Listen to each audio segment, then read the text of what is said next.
विकासाची मागणी करावी, सर्वांनी मताधिकार करावा, या संदर्भात मांडलेल्या सर्व मुद्द्यांचा विचार जनतेने करावा, असं पूजा डकरे यांनी जनतेला आवाहन केलंय. नमस्कार, मी पूजा डकरे. आज मी इथे आश्वासनाविषयी बोलणार आहे. आपल्याला आपण जर बघितलं, निवडणुकीच्या वेळेला बरेचसे आश्वासने मिळतात आणि त्या आश्वासनाचं पुढे 5 वर्षांनी काय होतं आपल्याला माहिती आहे. आश्वासनाची पूर्तता होत नाही. तर माझं हे म्हणणं आहे की इथे जे आश्वासनं देतात, लोकप्रतिनिधी जे आश्वासनं देतात, ते आश्वासनं एका स्टॅम्प पेपरवरती लिहून द्यावं.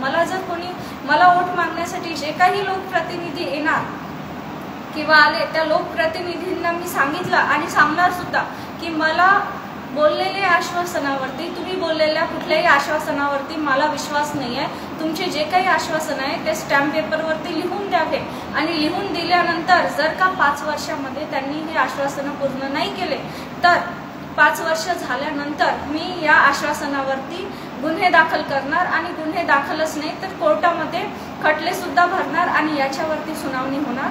हे आश्वासने पुढे चालणार. आपण जर आपल्या देशाचा विचार केला तर आपल्या देशामध्ये कुठलीही फसवणूक असो, कुठल्याही फसवणुकीवरती गुन्हे दाखल होतात, कोर्टामध्ये चालतात.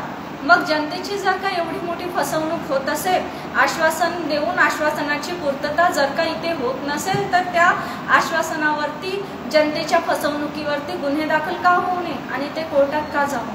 तर या गोष्टी इथे व्हायला हवे. जनतेने सुद्धा या गोष्टी करायला सुरुवात करायला हवी.